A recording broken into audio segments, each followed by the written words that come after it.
आदाब नाजरीन, MCJ मानू डिजिटल प्लेटफॉर्म में आपका इस्तकबाल है। आप देख रहे हैं प्रोग्राम फिक्रो फन का संगम।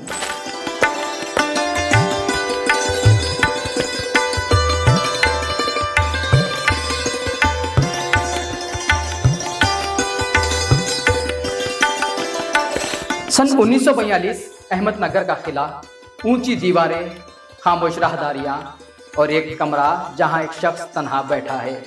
दरवाजे बंद है मगर कलम चल रहा है, हाथ में कागज है, दिल में एक जहानी माना। ये कोई आम कैदी नहीं, ये है मौलाना अबुल कलाम आज़ाद। और जो अल्फाज इनकी तन्हाई से जन्म ले रहे हैं वो बाद में उर्दू अदब का एक लाजवाब शाहकार बनने वाले हैं, जिसका नाम है गुबारे खातिर। जी हाँ नाजरीन, आज हम बात करेंगे किताब गुबारे खातिर पर। कभी कभी तारीख के औराख में ऐसी किताबें भी जन्म लेती है जो सिर्फ अल्फाज का मजमुआ नहीं होती बल्कि एक अजीम जहन की तन्हाई की सरगोशियाँ होती है। ऐसी ही एक किताब है गुबारे खातिर। ये किताब मौलाना अबुल कलाम आज़ाद की तसनीफ़ है। वही मौलाना आज़ाद जो बर सग़ीर की आज़ादी की तहरीक के अजीम रहनुमा, एक बुलंद पाया आलिम दीन, मुफक्किर, सहाफ़ी और बेमिसाल अदीब थे। सन 1942 ईस्वी का ज़माना था। हिंदुस्तान में भारत जोड़ो तहरीक अपने उरूज पर थी। अंग्रेज हुकूमत ने कौमी रहनुमाओं को गिरफ्तार कर लिया। मौलाना आज़ाद को भी अहमदनगर किले में कैद कर दिया गया।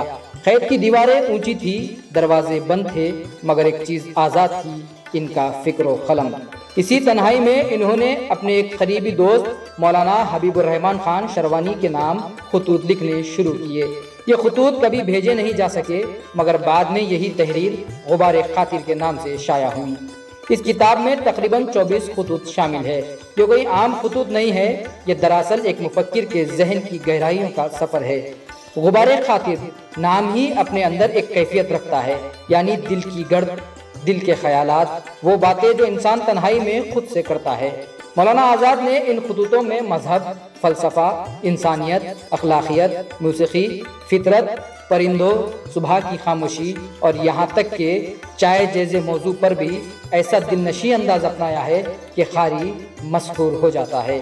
इनका चाय पर लिखा गया खत खास तौर पर मशहूर है, जहाँ वो चाय को सिर्फ मशरूब नहीं बल्कि तहजीबी शऊर की अलामत करार देते हैं। इस किताब का उसलूब निहायत शस्ता और अदबी है।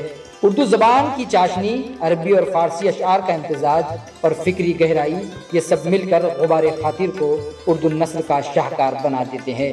कैद में होने के बावजूद इनके लहजे में शिकवा नहीं, मायूसी नहीं, बल्कि एक रूहानी सुकून और फ़िक्री इख़ार है। अगर हम इसके सफ़हात की बात करें तो मुख्तलिफ इशातों में इसकी तादाद मुख्तलिफ मिलती है। कुछ एडिशन में तकरीबन 290 सफ़हात पर मुश्तमिल, कुछ में 350 सफ़हात तक मवाद मौजूद है, जबकि बाज़ जामे और मुकम्मल एडिशन में 400 से ज़ायद सफ़हात पर भी मुश्तमिल है। ये किताब आज भी हिंदुस्तान और पाकिस्तान के बड़े कुतुबखानों और मारूफ किताब फरोशों के पास दस्तयाब है। पेपर बुक एडिशन उमूमन 250 से 400 रुपये के दरमियान मिल जाता है, जबकि हार्डबाउंड या खुसूसी इशात की कीमत 700 से 1000 रुपये तक भी हो सकती है। लेकिन हकीकत यह है कि गुबारे खातिर की असल कीमत इसके सफ़हात की तादाद या बाजार की कीमत से नहीं लगाई जा सकती। इसकी असल कदर इसकी फ़िक्री दौलत में है जो ये अपने क़ारी को अता करती है। ये किताब हमें सिखाती है कि कैद जिस्म को महदूद कर सकती है मगर फ़िक्र को नहीं। तन्हाई इंसान को तोड़ भी सकती है और बना भी सकती है, और मौलाना आज़ाद ने इसी तन्हाई को इल्म और हिकमत में बदल दिया। गुबारे खातिर सिर्फ एक किताब नहीं बल्कि एक मुकालमा है, एक ऐसा मुकालमा जो कैद के किले से निकलकर आज भी हमारे दिलों तक पहुंचता है।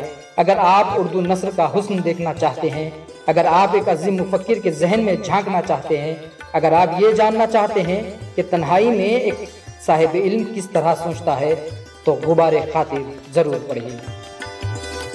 गुबारे खातिर हमें यह सबक देती है कि कैद दीवारों की हो सकती है, फिक्र की नहीं।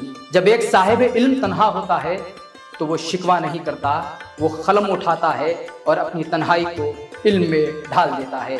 आज भी अगर हम अपने दिल की गर्द को अल्फाज में बदल सकें तो शायद हम भी एक अपनी गुबारे खातिर लिख सके।